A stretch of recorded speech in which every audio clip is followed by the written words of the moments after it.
The industry, man, it's not the same. Doesn't have to do with talent. It's about playing the game. The industry, real niggas is dying to get in. The industry, justifying they don't fit in.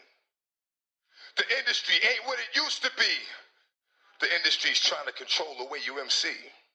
They want you to dress like this and talk like that. But I'm going to dress like this and talk with the bat. The industry got your word meaning nothing. The industry, fuck what you heard because he's bluffing. The industry, money, bitches, hate, but I dare you to try to take a fucking thing off my plate. The industry like, wait, but in the streets we like, get 'em. 17 up in that thing, catch 'em sleeping and hit 'em. The industry, if you ain't got a strong mind, the industry will break you down, it's a matter of time. The industry, vultures with nothing to feast on. See me, I'm getting my beast on. The industry, stay in the dirt, play in the dirt, test the wrong one in the industry and you will get hurt. I'm not an industry artist, I'm an artist in the industry. So I do what the fuck I want because nobody can finish me. The industry, wanted, dead or alive, new artists to sell their souls in the way they survive. The industry don't give a fuck about you, but the industry couldn't make a dime without you. The industry, I'm sick of this industry shit. The industry playing them like a industry bitch. They tried to finish me quick, but I am long, so I stand strong. Fuck a beat. Listen to the words in the damn song.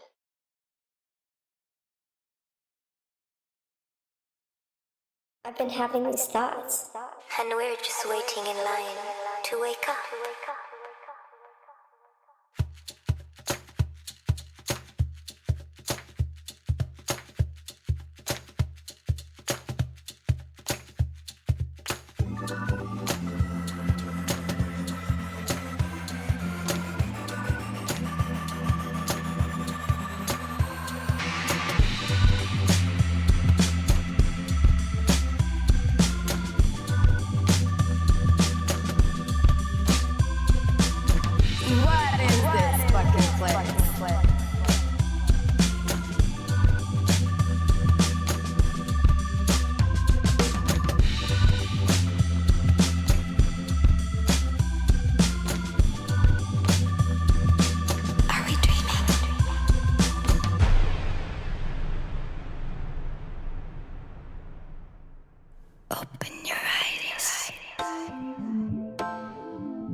Everything that you hoped for, what you dreamed about being a part of, is a fabrication.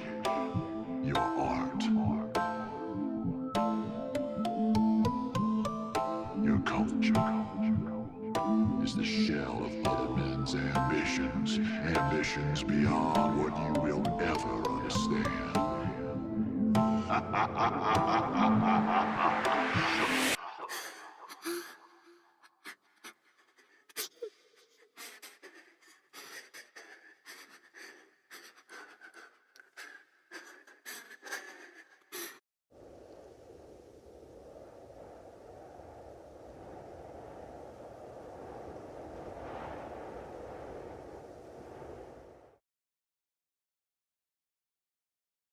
Good evening, everybody, and welcome to another episode of Go Back to Sleep with your host, TheSpeakUNEazy, and I will be introducing my co-host here in a minute, Java of the Pressure Valve. Let me take you guys to the skies. I may have put the Zoom meet here live, but I apologize for that. So let me just change the screen here real quick.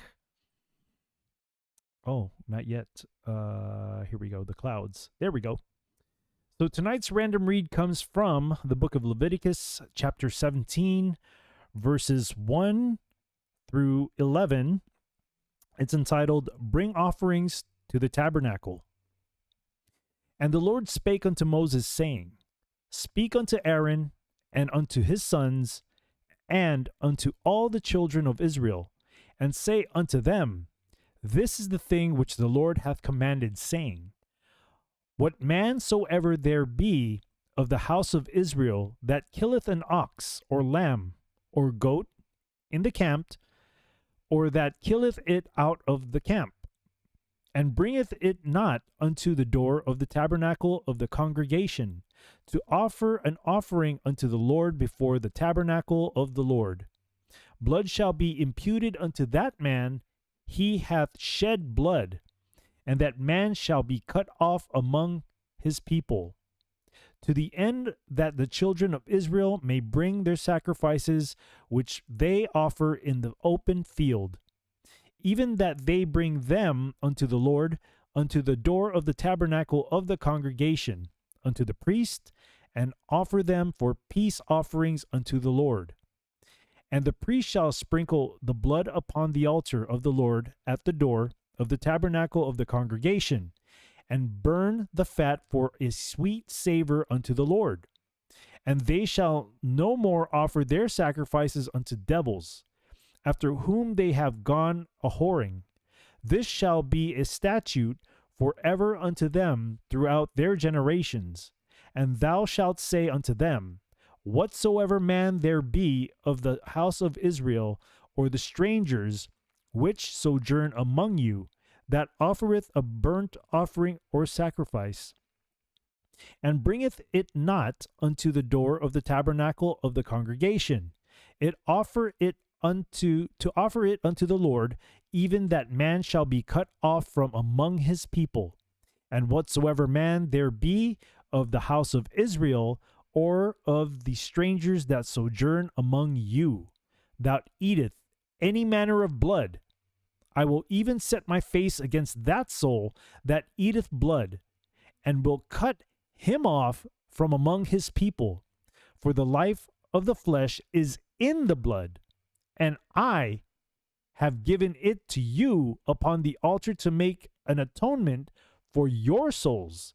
For it is the blood that maketh an atonement for the souls.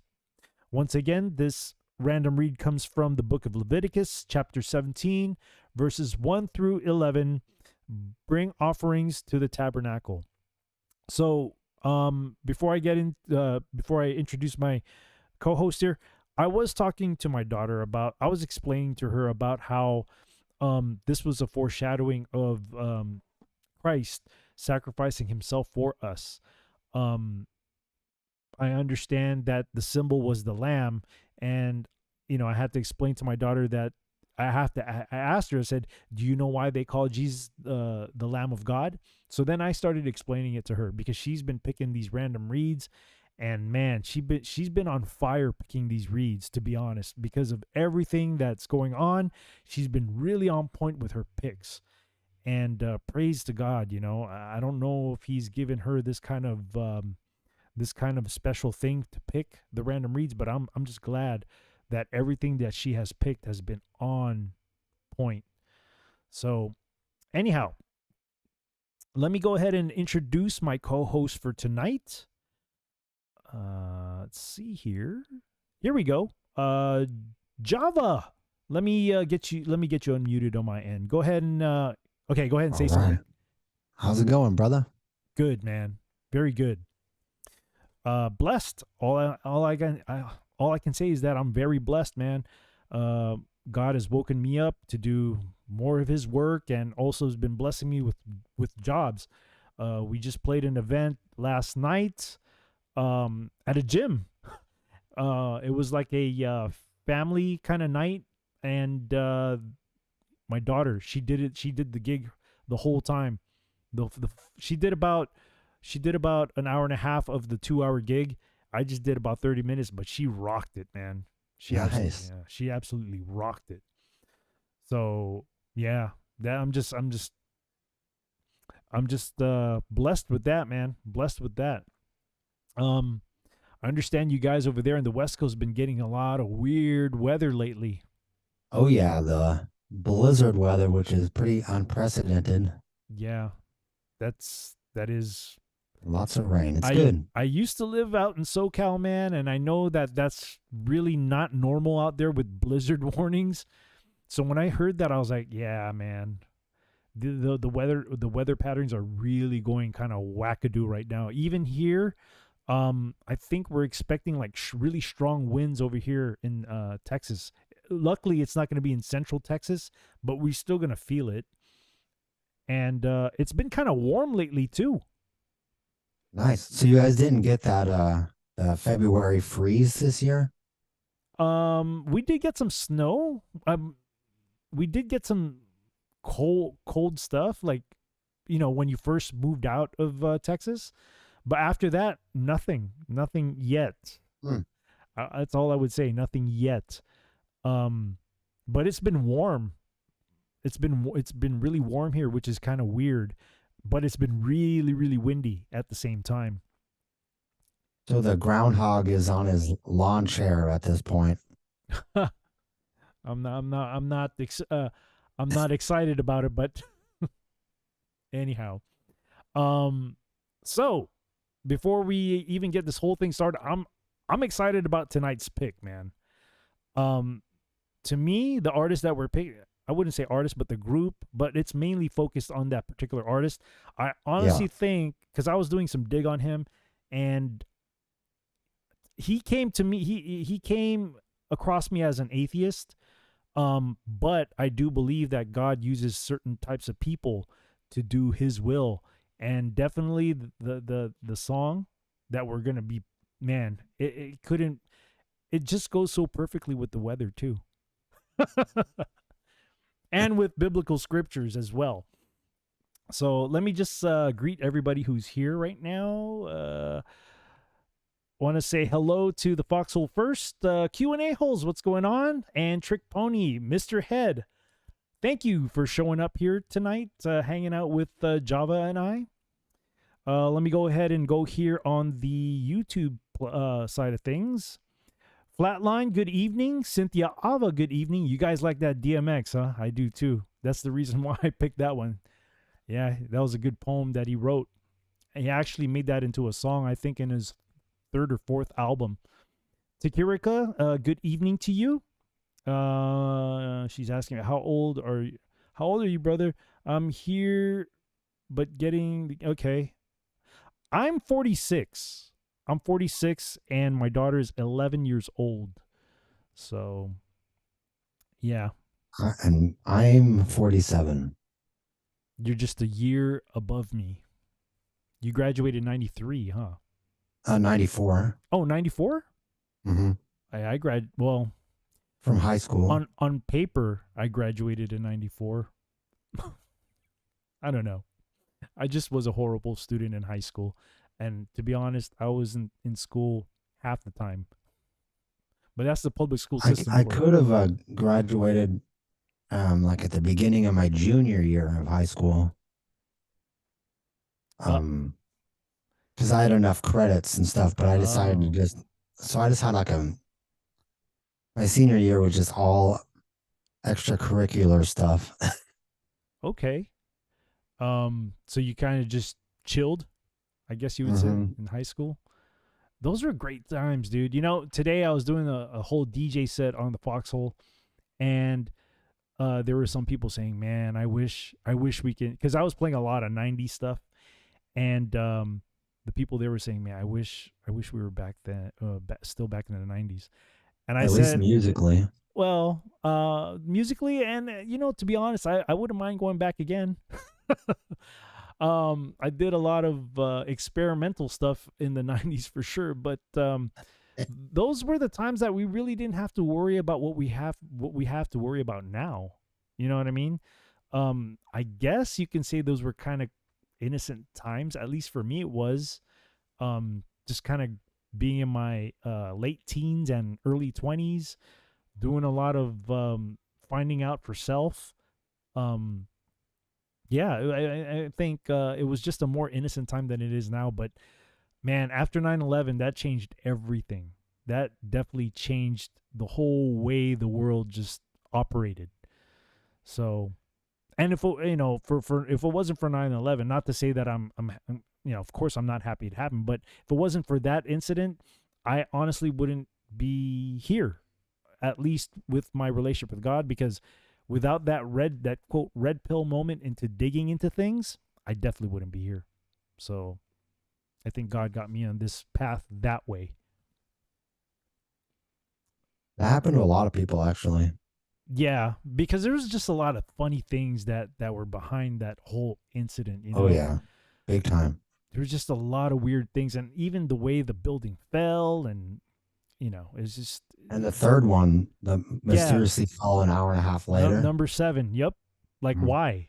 why did it fall? You know? Yeah, and it all was controlled. Well, at least building 7 was a controlled demolition, because they even said that they were going to pull it. And that's the terminology they use, right? When they start bringing buildings down. Yeah, with thermite. Crazy, man. And even when the when the planes crashed into towers 1 and 2, even the way those 2 towers fell, Yeah, it's just questionable. ridiculous. Just questionable. So yeah.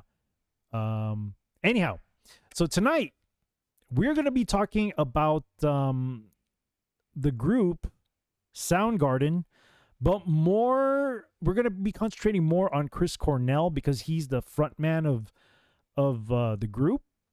And also we'll be talking about the song Black Hole Sun, which is what he wrote that song. If you guys didn't know, he wrote that song, and he kind of made it seem like it was just a bunch of words that he was putting all together, which I don't believe at all. I don't believe that at all. But he claims that he wrote it while driving from Seattle to his house, like a 40-minute drive, and he claims that he thought of it in the car while he was driving. Yeah, the story I got was he heard a weather person either on the TV or radio or something saying like a black hole and a sun, so he kind of combined the 2 words and made it into a song. I don't believe that. I really don't. And to be honest, that music video has a lot of things going on there. A lot.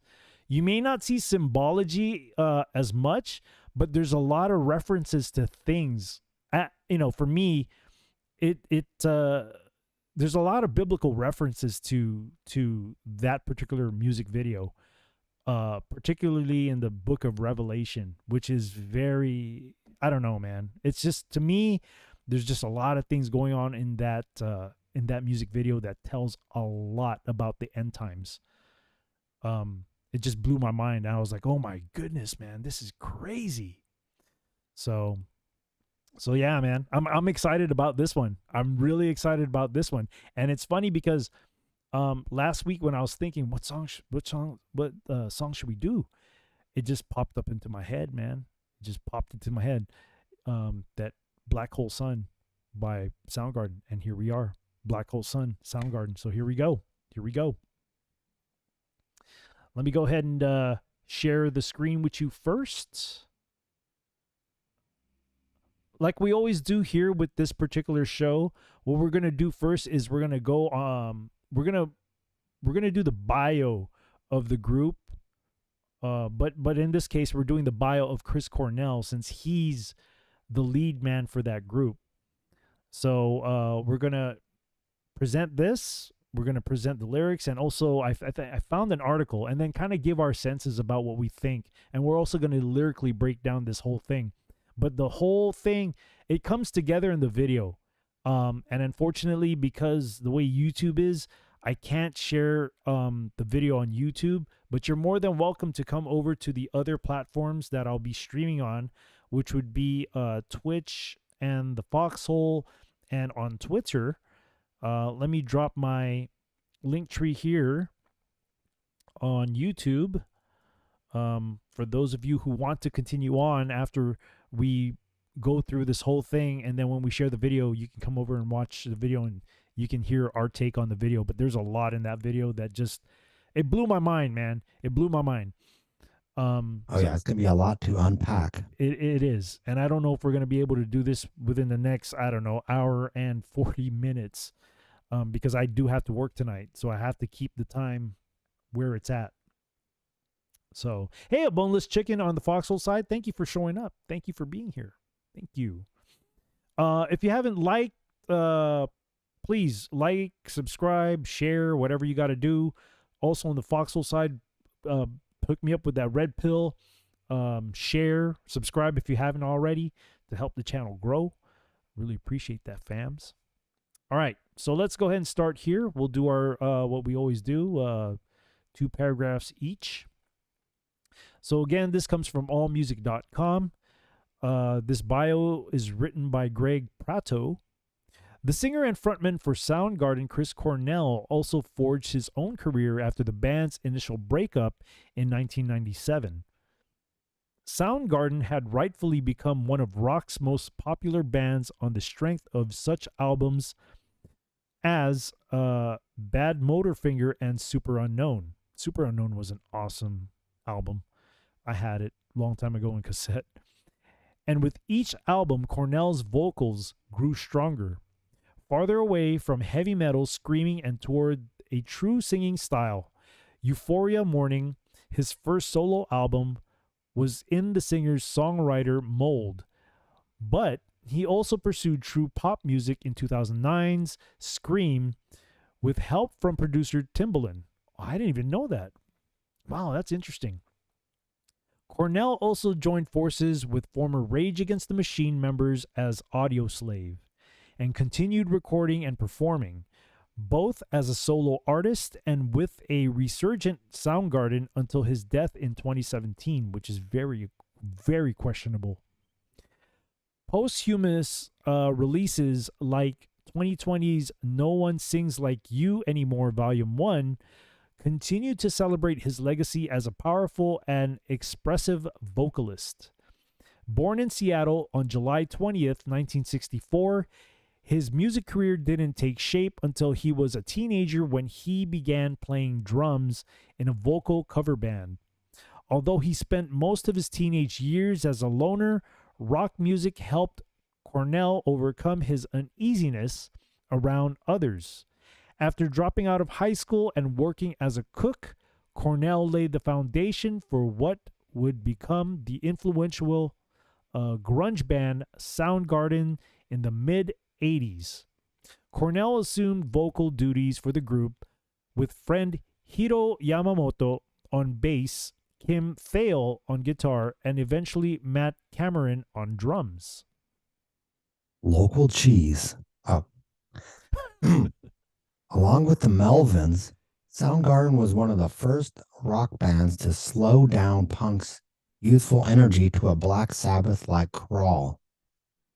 Following the release of several recordings on various independent labels, Soundgarden also became one of the first bands of the Seattle underground to sign with a major label, A&M, which issued Louder Than Love in 1989.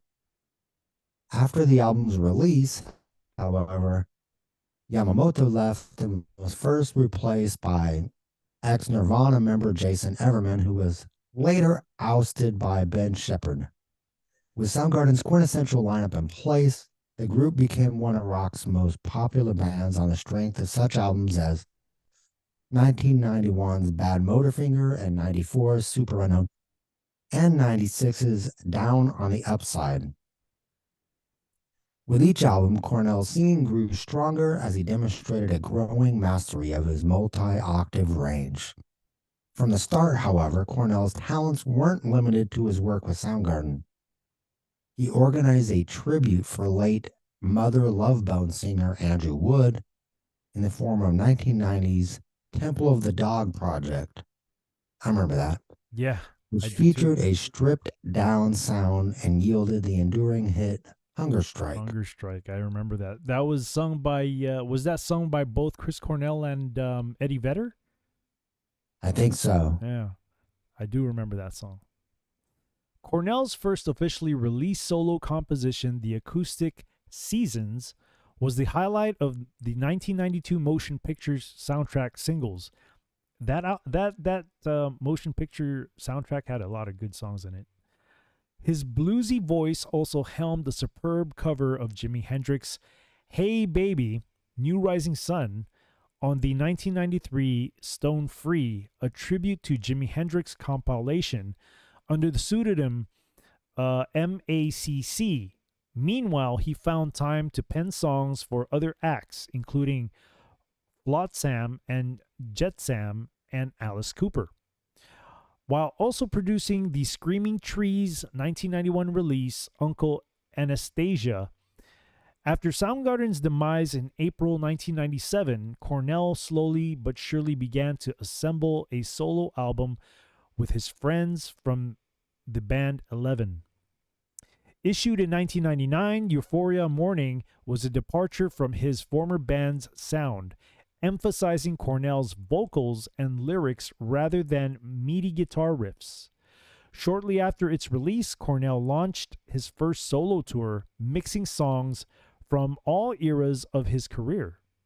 After the tour's conclusion in early 2000, a tepid remix of the Euphoria Morning track Mission, retitled Mission 2000, was included on the Mission Impossible 2 soundtrack.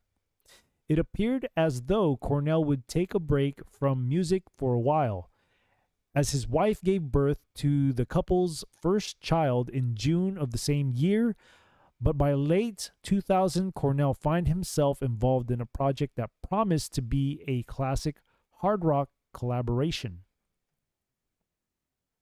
Rage Against the Machine had decided not to break up after longtime vocalist Zach De La Rocha left the band, opting instead to find another singer and carry on under a different name. Cornell accepted an invitation to jam and pen a few songs, which former Rage guitarist Tom Morello described as really groundbreaking, and shortly thereafter officially joined forces with the former Rage members under the moniker Audioslave. Produced by Rick Rubin, the band's self-titled debut arrived in November 2002 and went multi-platinum. The follow-up effort, 2005's Out of Exile, debuted at number 1 on the Billboard charts and was followed by the platinum-selling Revelations in 2006. Despite such success, Cornell left the band that same year, citing the usual irreconcilable differences for his departure.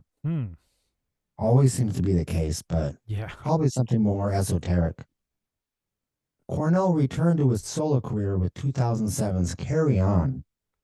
Although the album was largely biographical, it also featured a cover of Michael Jackson's Billie Jean, a rendition made famous 1 year later by American Idol contender David Cook, and a song from the James Bond movie Casino Royale.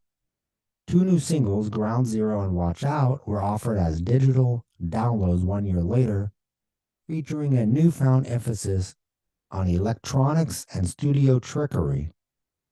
The tracks had been recorded with producer Timbaland, with whom Cornell partnered for the creation of his third solo album. Stocked with drum machines and R&B melodies, Scream arrived in March 2009, heralded by Timbaland as the best work I've done in my career, but received poorly by critics. You know, we've been singing Rick Rubin's name there lately a lot on these artists that we've been covering, man. And Timbaland, too. Yeah. Yeah, Rick Rubin's been popping up a bunch. Yep, he sure has. The following year, Soundgarden joined the many popular 90s alternative bands who reunited in the 2000s and 2010s, headlining the year's Lollapalooza festival and releasing the retrospectives Telephantasm and Live on I-5, which documented the group's 1996 tour, as well as recording new songs. The following spring, however, Cornell returned to his solo career with the Solo Acoustic Songbook Tour, from which came 2 EPs and a songbook album, all of which were released in 2011. That September, Cornell contributed a song to the Machine Gun Preacher soundtrack. King Animal, Soundgarden's first album since Down on the Upside, appeared in November 2012, and the group supported the record with a tour. Cornell returned to his solo work in 2015, teaming with producer Brendan O'Brien to record Higher Truth. his first collection of original solo songs since 2009's Scream. Cornell returned to Soundgarden in 2016, and the band began work on a new album. In the meantime, the group released a deluxe reissue of Ultra Mega OK in March 2017 and began an American tour that April. On May 17, following the band's concert at Detroit's Fox Theater, Cornell was found dead in his hotel room. He had taken his own life, so they say, at the age of 52. The following year, a legacy compilation chronicling Cornell's career arrived in the form of Chris Cornell, which included key tracks from his Soundgarden and Audioslave eras, as well as touchstones from his decades-spanning solo career and a previously unreleased song. One of those tracks, When Bad Does Good, won Best Rock Performance at the 61st Grammy Awards. Posthumous projects from Cornell began to arrive in 2019 when the Soundgarden album Live from the Artist's Den arrived that summer. In 2020, a covers album called No One Sings Like You Anymore Volume 1 that Cornell completed prior to his death was released digitally. A physical version followed in early 2021. The set and single Nothing Compares to You were both nominated for Grammy Awards in 2021. Look at that weird symbology on the album over there to the right. This one right here? Mm-hmm. I don't know. I really don't know. Let's blow that up and take a look. I couldn't tell you what that would represent. It's got to be some kind of ancient kind of text, but I really don't know. But it does look very strange, doesn't it? What building is that? Definitely looks odd. Wilter?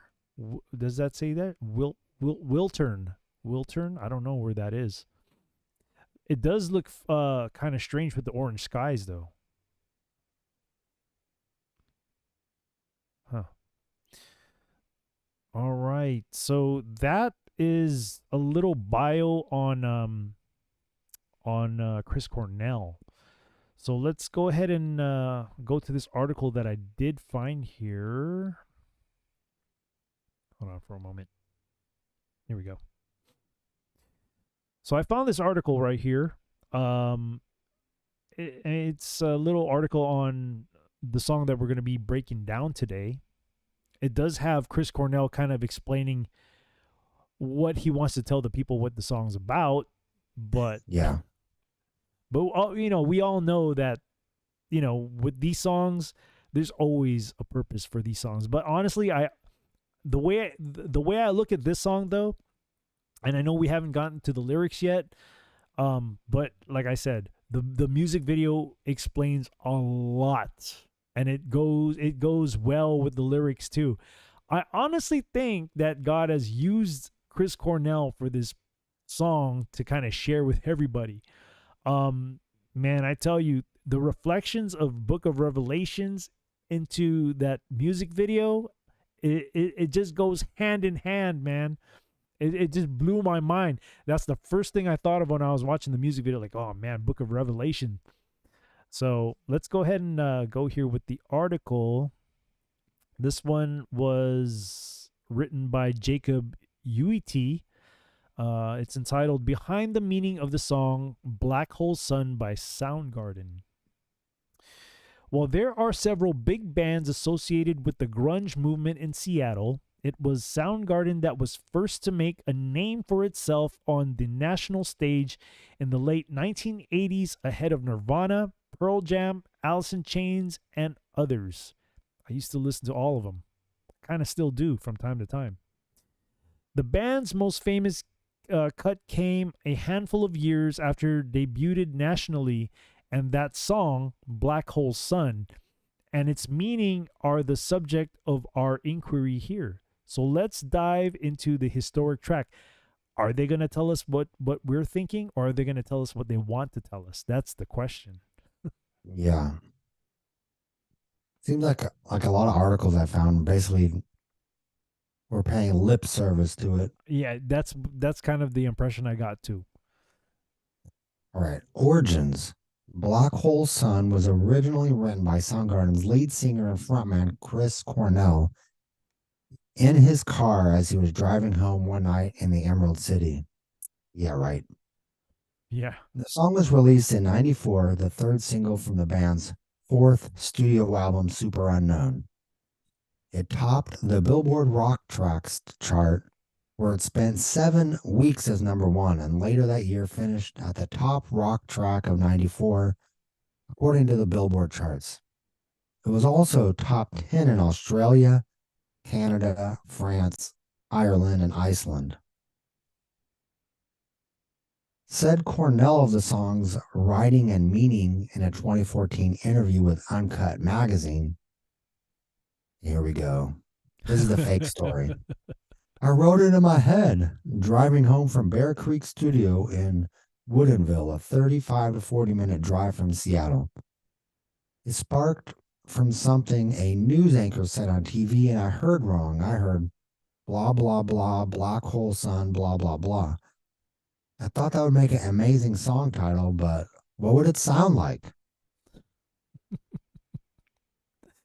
Man, the lies the lies that these people tell, man. It all came together. Pretty much the whole arrangement, including the guitar solo that played beneath the riff. I spent a lot of time spinning those melodies in my head so I wouldn't forget them. I got home and whistled it into a dictaphone. The next day, I brought it into the real world, assigning a couple of key changes in the verse to make the melodies more interesting. Then I wrote the lyrics, and that was similar. A stream of consciousness based on the feeling I got from the chorus and title. I wonder what kind of spirit was present at that time.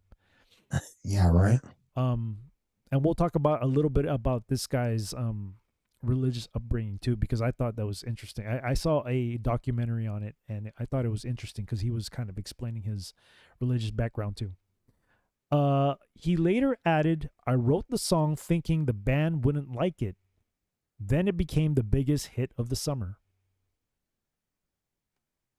Cornell also noted that he came up with the song while using a Leslie speaker, and Soundgarden lead guitarist Kim Thale said the speaker was an excellent choice as it is very Beatlesque and has a distinctive sound. It ended up changing the song completely. Added Thale, the song wasn't safe as milk, but it wasn't glass in someone's eye either. What? It was a spoonful of sugar that helped the medicine go down. What? Yeah, exactly. What? Help the medicine go down. See, so he knows that it really has a deeper meaning. Yep. Now it's the dream on of our set. Soundgarden drummer Matt Cameron is noted as calling the track a huge departure. Michael Beenhorn and Brendan O'Brien produced and recorded the track. Said Beenhorn of the single, I think for the rest of my entire life until I draw my last breath, I'll never ever forget how I felt when they started playing that song. From the first few notes, I felt like I'd been hit by a thunderbolt. I was just absolutely stunned. What in the world is this? I get goosebumps thinking about it now. It is a real catchy tune. It is. It's kind of creepy too. Yeah. All right. This is their supposed meaning of the surreal song lyrics. Of the meaning behind the song's lyrics, Cornell has said, it's just sort of a surreal dreamscape, a weird play with the title kind of song. Cornell added, lyrically is probably the closest to me just playing with words for words' sake Yeah. in anything I've written. Sure. Yeah, right. I guess it worked for a lot of people who heard it, but I have no idea how you'd begin to take that one literally. Wordplay, really? You must have been wordplaying with some kind of entity, because, well, I mean, you'll see. You guys will see it. Playing with the Masons. Yeah, you'll definitely see it with the lyrics here when we get to that part. In another interview, he added, "It's funny because hits are usually sort of congruent, sort of an identifiable lyric idea, and that song pretty much had none. The chorus lyric is kind of beautiful and easy to remember. Other than that, I sure didn't have an understanding of it after I wrote it. I was just sucked in by the music and I was painting a picture with the lyrics." Yeah. There was no real idea to get across. Are you sure about that? Well, maybe in your mind, but absolutely it's reflective of the book of Revelation, in my opinion. He continued, "No one seemed to get this, but Black Hole Sun is sad." It is very sad. Sort of. It is sad. "But because the melody is really pretty, everyone thinks it's almost chipper, which is ridiculous."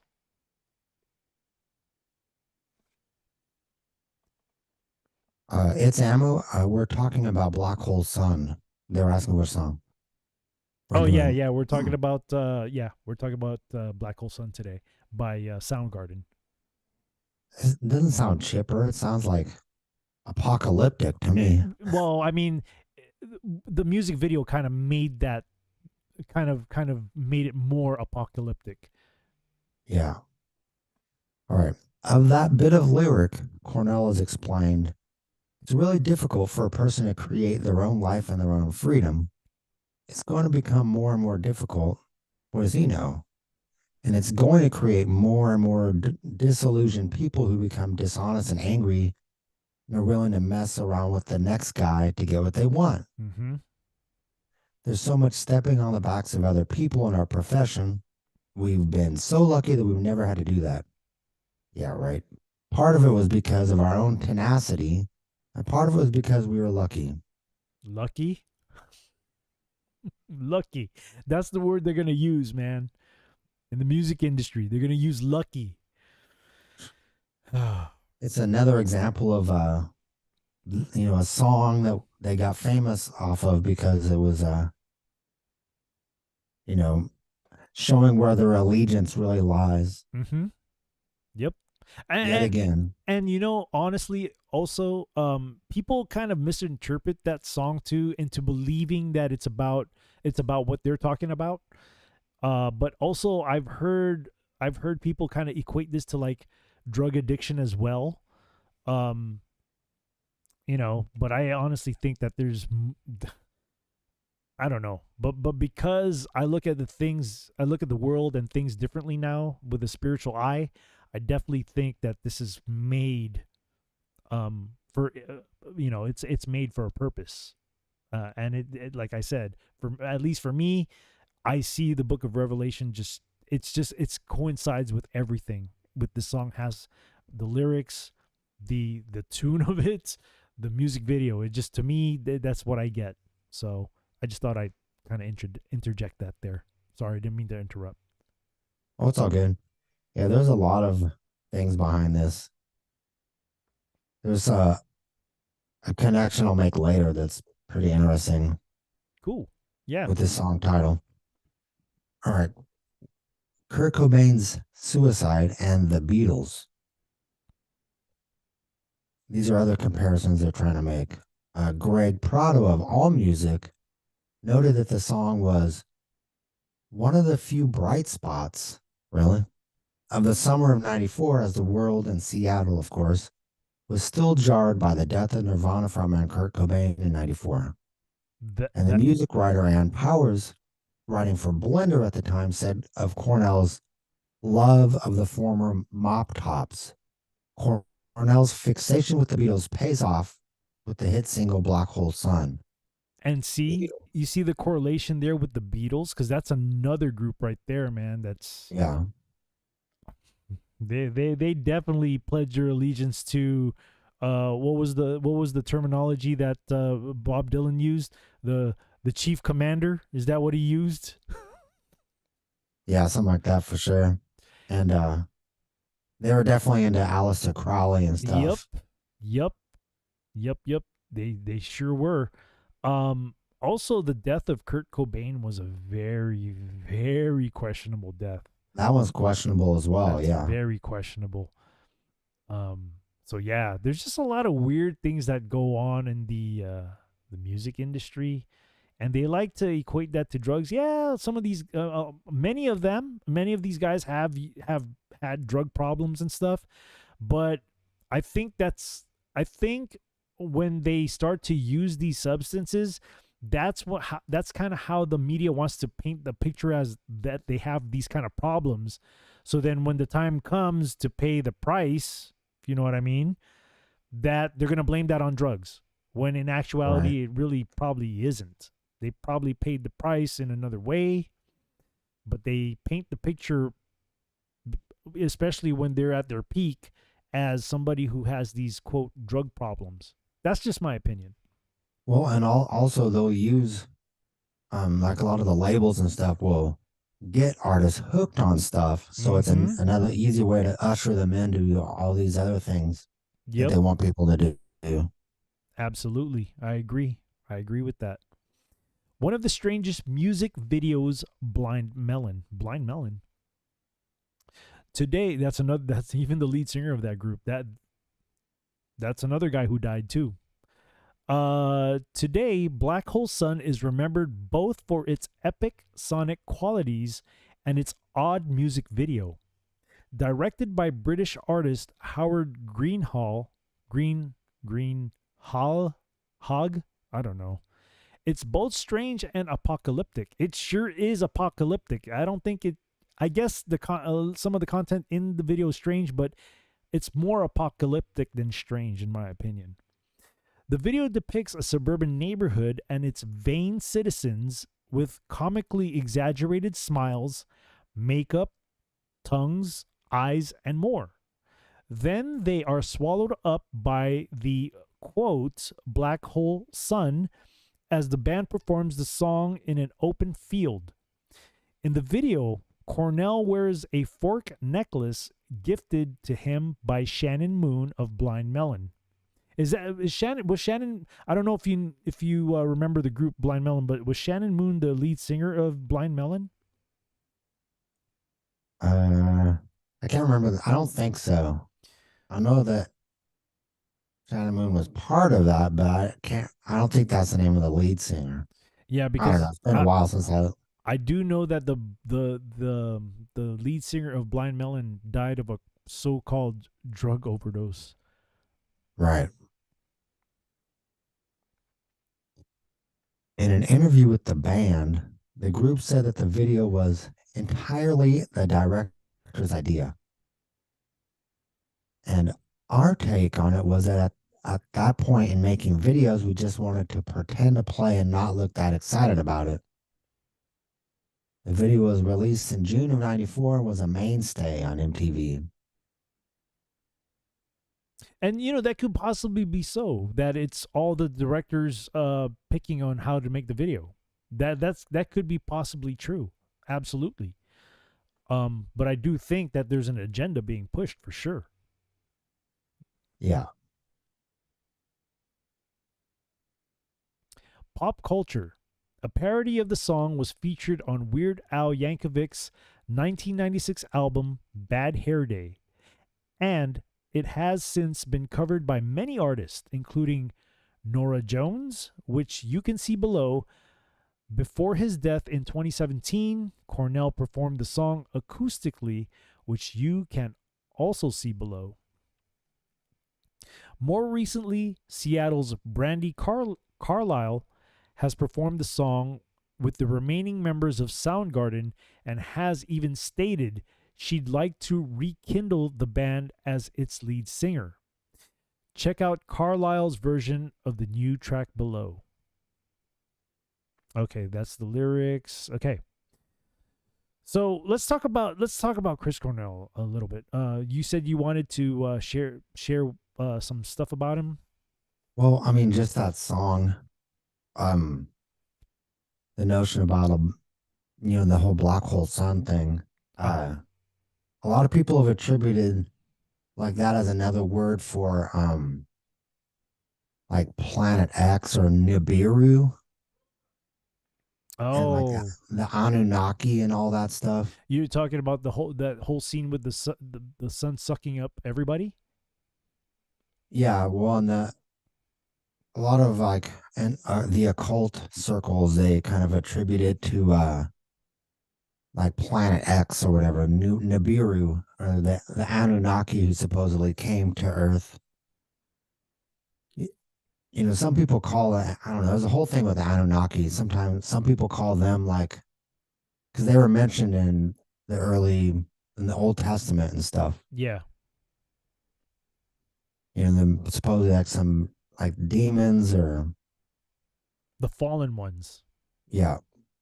Or even the ones that have that were hybrid procreated with the fallen, with the women of Earth. Right.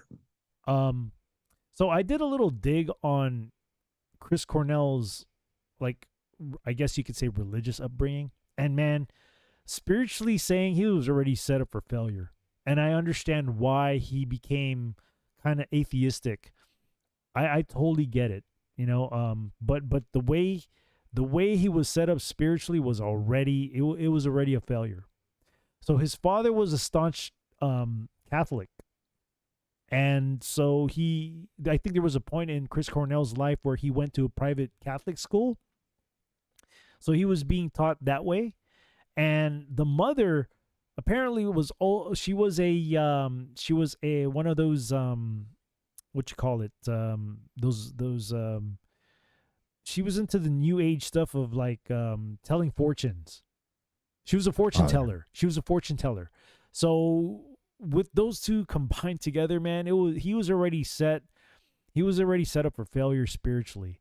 So in an interview that I saw, he kind of said that he doesn't like the fact that he, with churches, they like to get money from the people to kind of build their church up and kind of use the money in very greedy ways to put themselves above than the normal people, I guess you could say.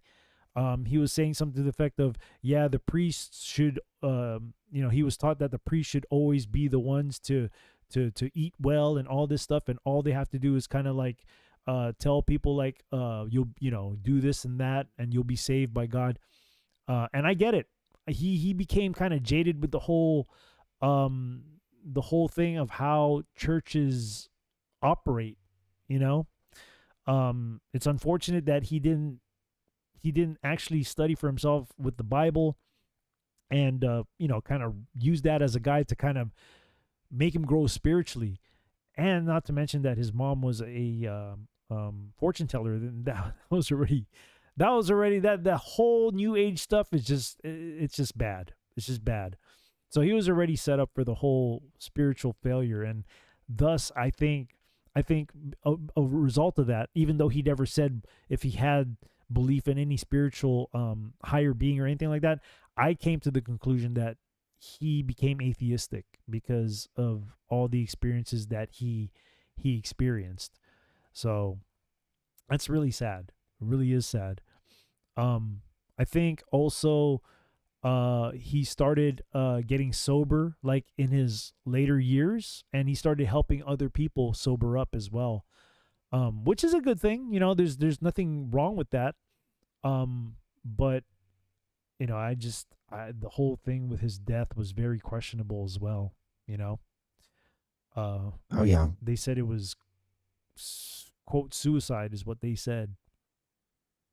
So between him and Chester Bennington, who was the one who died first? Was it Chris Cornell first or Chester Bennington? I'm not sure, because I know they were good friends too. I'm not sure about Chester at all. Because I think it was Chris Cornell first, and then Do you Chester. think it was one of the like a sacrifice type of situation? Do I think that? I don't know. I really don't know. There are rumors about him and Chester coming out exposing stuff, but this is when I was following Q. There were rumors about them kind of like about to expose things about you know, the people, the elites, the quote Illuminati. They were supposedly going to come out and expose them all, and all of a sudden they got I don't know, they got suicided, I guess you could say. That's I mean, the that word. wouldn't be the first time. Yeah, that's the word that I heard. Other than that, I didn't really dig into it. That's kind of like what a boneless chicken is saying also. That That he was trying to reveal stuff and stop trafficking and stuff right before he got axed. I honestly think that there was some celebrities who were gonna gather up and do it, because even Anthony Bourdain was part of that too, like the same kind of time. So I honestly think that these celebrities, whether because I don't know for sure whether they were actually plotting to expose them or whether it was time for them to pay the price for their fame. You know what I'm saying? Because it can go any way. It could go either way. They can either be plotting against the elites, or maybe it was time for them to pay the price for their fame. So you gotta, we'll never know for sure. We'll never know for sure. But I do think that there is a big possibility. I'm leaning more towards it was time for them to pay the price for their purpose was done. Like they didn't have any more purpose to be used by these elites. That's more of what I'm leaning towards. That's just my opinion. But I've heard that makes sense. But I've heard. I mean, I could see that because they still do those type of rituals to empower themselves. Maybe there was a sign of these particular celebrities in this time, that they just were tired of it, or they just didn't want to be exposed into being involved in these kind of things, that they kind of try to distance themselves from this whole thing, that the powers that be kind of said, okay, well, I guess we don't need you anymore. So we're just gonna collect, so to say. So that, ever since we've been doing these whole digs with these artists, I've come to the conclusion that at some point in time, when they are not needed anymore, the devil is going to collect. That's just the way I see things. His end of the contract. I mean, look, you still got groups out there that are performing that are even older than Chris Cornell. Madonna is one of them. She's still serving the purpose of the devil, which is why I think she's still around and still, quote, relevant. Maybe it was just those guys just didn't have any more use for them. Maybe they didn't want to be a part of it. We don't know. We honestly will never know. They probably would have kept being utilized, except they split up, which we've seen happen a lot. After one of them really goes all in, the other ones kind of fade away, back out and fade off. Yeah. And it's funny too how he ended up with Audio Slave, and because Rage Against the Machines, they still have, even until now, the lead guitarist, what's his name? Morello, right? That's the lead guitarist of Rage. They still have relevance. They still push the agenda, especially when it comes to communism, because I know that guy's a big communist. They still push the agenda of what Satan wants. They still have relevancy. They're still being used for the purposes that are, that need to be used. So I think, like, for Madonna, her main purpose, it's not necessarily the music anymore, but hers is recruiting other artists. Like, she's the one, like, recruiting, like Miley Cyrus and, a bunch of people like that. Lady Gaga. Yeah. Madonna's the one like recruiting because her relevance as far as an artist is It's not that done. great Yeah, anymore. it's done. She's done. And I think you're right. And I also think that she's being propped up as a kind of like a role model to the younger ones too. So, Hmm. she still has a purpose to serve.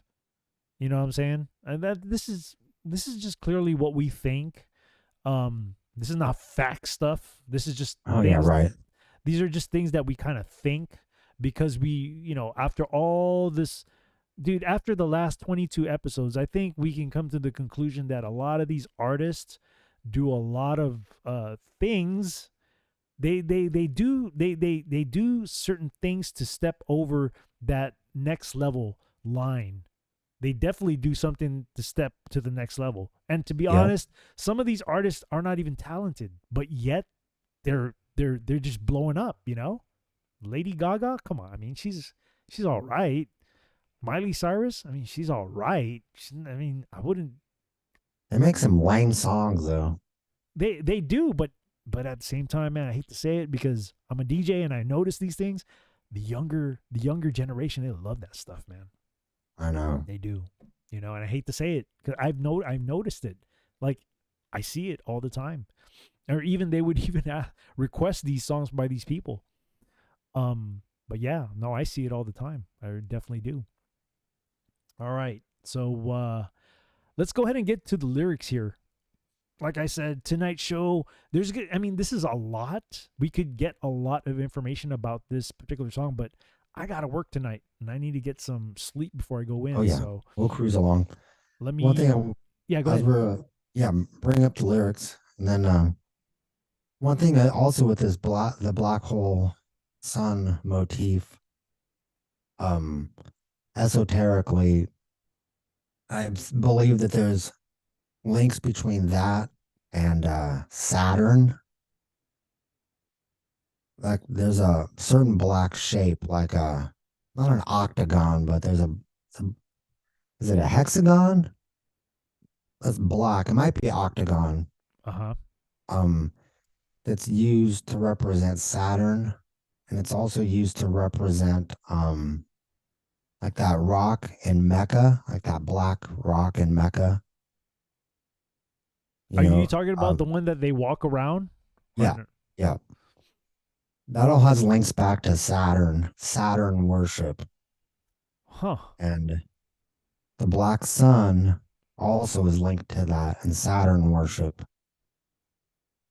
which Saturn is representative of the fallen one. Yes. Even in the name Saturn, it's very similar.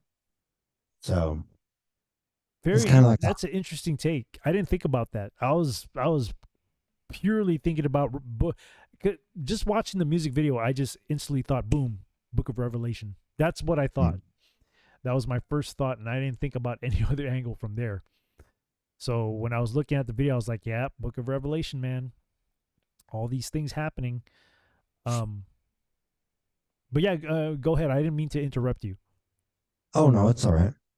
I'm just saying that this song definitely links back to has like Masonic roots and linked to Saturn worship. Interesting. I didn't even look at that angle. All right. So we got the lyrics up here. I'll start with verse 1 into the chorus, and then you can take verse 2. So this one is Black Hole Sun by Soundgarden, written by Chris Cornell. Verse 1 starts with In My Eyes, Indisposed. Man, I feel like singing it because I'm not going to lie, man. This tune is catchy. I like it. In disguises no one knows. Hides the face, lies the snake. In the sun, in my disgrace. Boiling heat, summer stench. Neath the black, the sky looks dead. Call my name through the cream, and I'll hear you scream again. Black hole sun, won't you come and wash away the rain. You see that? Another reference to the rain. Remember? Oh, yep. Black hole sun, won't you come? Won't you come? Won't you come? That whole thing about having disguises that no one knows, and then mentioning the snake right after that. Yeah. Let's talk about this real quick. Like indisposed. That means it's like really right there in your face, but in disguises. And it's very revealing, that whole first verse right there, really. It is. It is. It's like it's saying that the snake and like everything is disguised right in people's way. And Yep. people not realizing it. In the sun, in my disgrace. So could it be Lucifer talking about him being fallen because he's in disgrace? I don't know. Yeah, and like I think they're talking about one sun while spelling it differently for the verse. Ah. Like compared to a certain son, he's feeling disgraced. Right. I get what you're saying. Totally get what you're saying. Neath the black, the sky looks dead. So, in reference to scripture, it says that there will be a day where the moon and the sun won't shine anymore, and that could be in reference to that as well. That's true. Neath the black, the sky looks dead. Like, this is because with this song, when it correlates with the video, you see the transformation of what goes on. So this could be like the beginning of the end. You know what I'm saying? And I'll hear you scream again. Again? Why again? And it's just yeah. So it's setting it all up as the quote unquote snake being disguised. But then did you notice it's not talking about the rain washing away anything? It's talking about washing away the rain. So it's kind of opposite. Won't you come and wash away the rain? This is where so this is where I was thinking when it said, black hole sun, won't you come and wash away the rain? Could this, this is just me thinking. I would say that maybe that's in reference to God to wash away Satan and his doing. I don't know. This is one of the reasons why I said that I think God was using Chris Cornell to write this song in a way he kind of did, because you can look at it you can look at it in two different ways. You can look at it in an esoteric way, but you can also look at it when you're comparing it to scripture as a warning, if that makes any sense. So I don't know. The way I took wash away the rain is washing away all the evil, because rain has always been in reference to evil or the devil or to just bad spiritual entities, as far as like the music that we've been kind of breaking down. That's what I take the rain as, unless you have a different take on it. Well, that makes sense. The only thing I was thinking is like sometimes the rain is also kind of referenced as being purifying. And this is like, not having anything being cleaned or washed. That could just reveling in. That could be possible too. And it's invoking something. It's beckoning something to happen. Yes, it is. All right, verse 2. Stuttering, cold and damp, steal the warm wind, hired friend. Times are gone for honest men. And sometimes far too long for snakes. In my shoes, a walking sleep. And my youth I pray to keep. Heaven send hell away. No one sings like you anymore.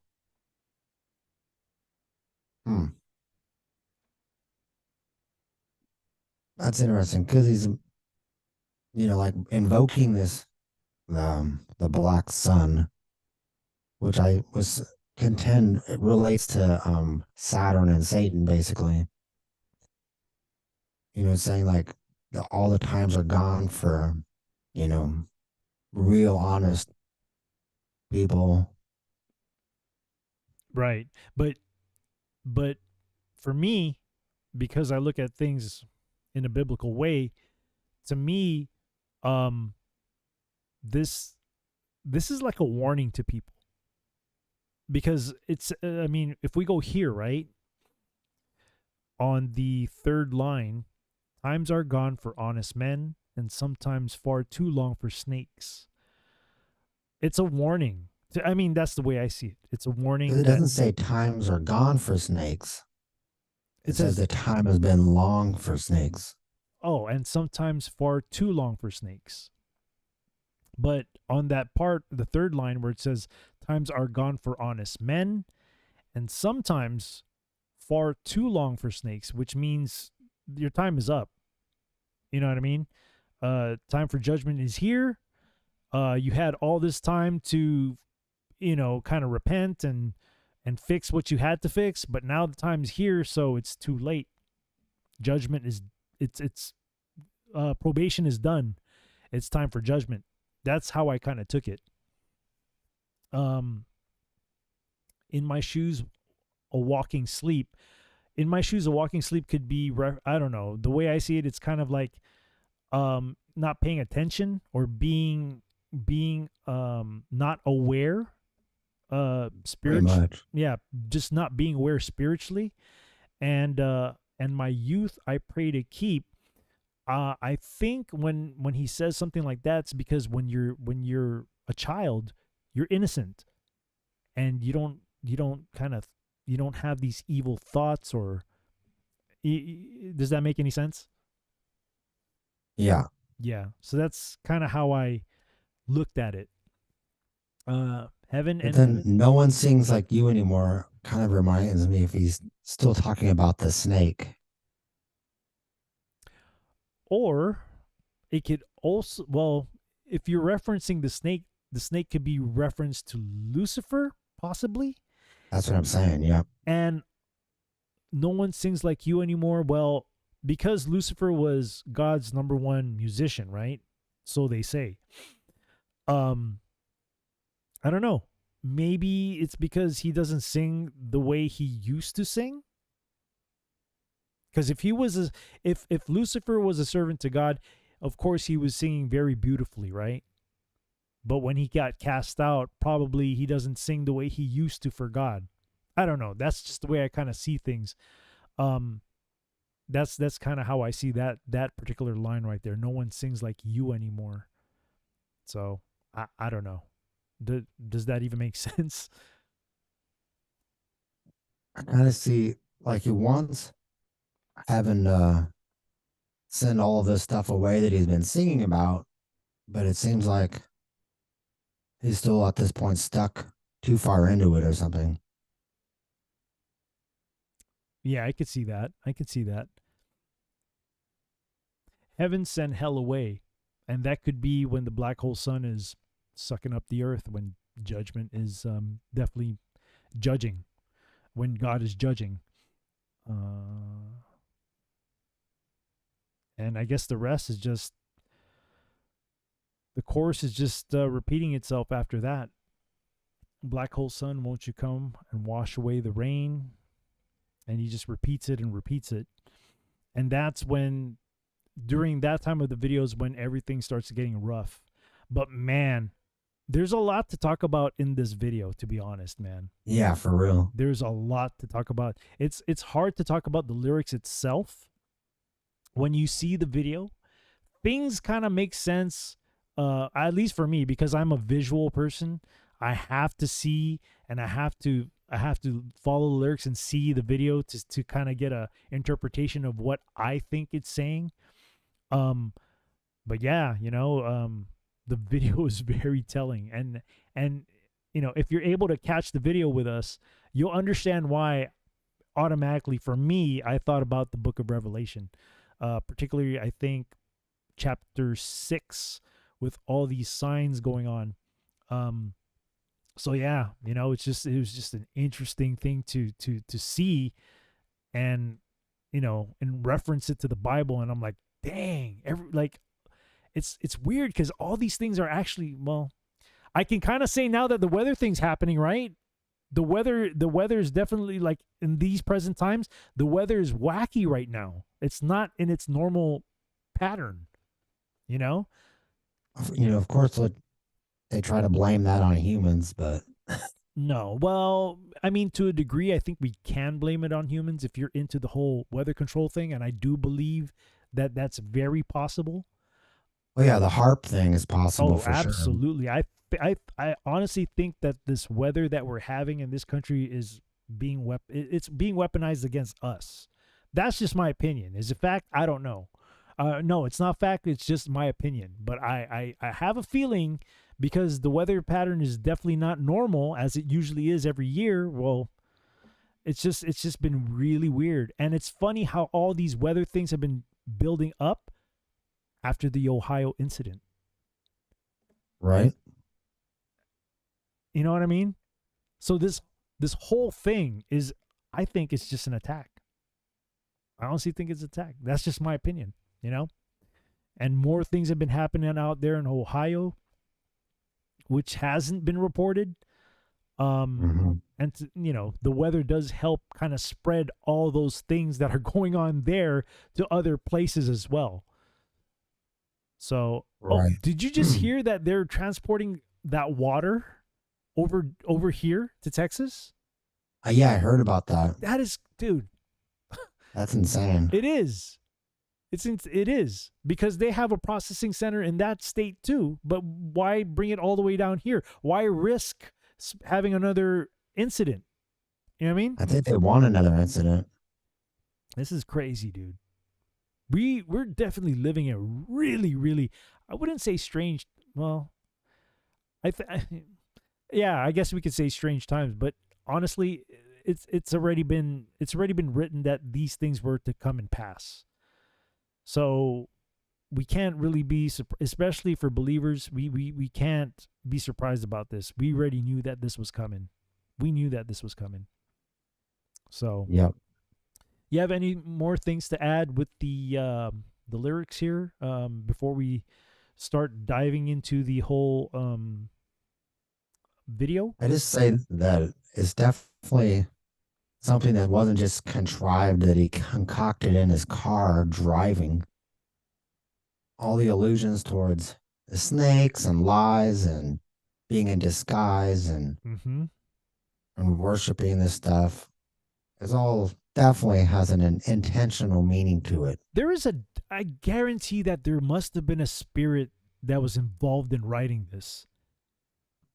He may have thought about. I mean, the idea may have come to him when he was driving. That could be true, but who's to say that a spirit wasn't involved in that conjuring of the thought? You know what I mean? Not to mention, this dude was into hallucinogens. He had he used a lot of hallucinogens, so you can definitely see when you use something like that, you're opening yourself up to the spirit realm. And we're not talking about the good spirits either. We're talking about evil spirits. Well, and especially if his mom was into that stuff and being a medium, and oh yeah, who knows what kind of beings it came across when he was a kid. Generational stuff too can attach to people as well. Yes, yeah. His mom opened up a spiritual door for sure, messing with the so-called spirit world. I would just call them bad spirits, man. Bad spirits. So, yeah, this guy, very interesting on how he says he came with this idea. Yeah, he may have easily thought about it when he was driving, but I guarantee there was a spirit attached to that idea that gave him these ideas to write this. He definitely didn't come up with all these lyrics in a car. He would have like crashed. That is true. This is true. Well, maybe he pulled over to the side and started jotting stuff down. I don't know. Writing it down on a napkin or something. Probably on a tour bus. I don't know. Oh, man. Well, all right. So for you guys on YouTube, once again, I'll drop my link tree here. If you guys want to come over to the other places that I'll still be streaming, because you know how YouTube is, they're gonna, I already got a strike. I don't want to go to YouTube jail again, because that could possibly zap my channel in its entirety, and I don't want that to happen. So if you're interested in watching the video and kind of hold on for a moment, let me just stop the share here. If you want to come over to the other platforms, you're more than welcome to, so we can watch the video, and then kind of you can hear what we got to say about it, or you can even put whatever you think about it too. So yeah, come over. I would definitely invite you guys. And also, if you haven't already, please like, share, subscribe to the channel. It helps. Put down some kind of comment as well. And by the way, I did start the contest for the KJV album, KJV Bible giveaway. I did start it today, but nobody responded, so we're gonna roll that over. So the contest is gonna be, and this also goes to the Foxhole people out there too. If you want a KJV Bible, if you want to win one, so the contest is, when I post these Sunday shows, what I usually do is I put a picture or I put a GIF, I kind of give a clue into what we're going to be discussing that night. And if anybody is able to get the artist and the song that we're going to do, I'll give you guys a KJV Bible. But there's only going to be one winner per platform. Like, you'll get one winner for YouTube and you'll get one winner for Foxhole. What you got to do is you got to post your answer by, I would say, 4 p.m. Central Time. Post the answer on the comments block on the times I do post the show, and the winner will be determined during the show. And the way I'll ship that out to you is you can email me your address and stuff. Don't worry, I'm not going to save it. I'm not that type of person. What I'll do is I'll get your address. I can mail out the KJV Bible out to you with a little bit of some stickers that I have too. So yeah, absolutely, that's what I'm going to do. And also, when it comes to the fellowship show, I'm not going to be on tomorrow night because I'll be very busy. I have a couple things going during the day, and I work the tomorrow night as well. So Tuesday night is when we'll return for the fellowship show at 8 p.m. Central Time. 8 p.m. Central Time. I have to do it a little early because I got to go to bed, get some rest before I go to work. So yeah, that's all I got. Java, you want to plug your show for the people out on YouTube so they can check you out? Yeah, you can check out my stream is over on the Pilled and Foxhole on my channel. I'll be doing that tomorrow night. But my podcast you could check out on, it's called 4 minutes and 20 seconds. And it's on Spotify, Apple Music, Google Podcasts, Amazon Music Podcasts, Podchaser, iHeartRadio, TuneIn Radio, and Podbean. Plenty of platforms to find it on. There you go. There you go. He does skits, funny skits. You got to check him out. You got to check him out. Yeah. Nana P out on YouTube is laughing 420 and she's laughing. Yeah, check him out. He has funny stuff. He does all the voices for it, and it's great. It's a great show. So anyhow, once again, for you guys on YouTube land, you can come over to either the Foxhole or Pilled or Twitch or Twitter. Those are the platforms that I'll be continuing to stream on as far as the video goes. And I hope to see you guys there. It'll be cool to, just check out the video and see what our our input is about the video. And like I said, hope to see you guys there. God bless you guys on the YouTube ends, and thank you so much for hanging out. If you haven't liked the video yet, please do so out on the YouTube sides, and put a comment or something. Help the channel grow. Once again, fellowship will continue on Tuesday, 8 p.m. Central Time. So for you guys that I usually see, I guess I'll see you guys then. Thank you so much, and God bless you guys out on YouTube, and we'll see you. Cool.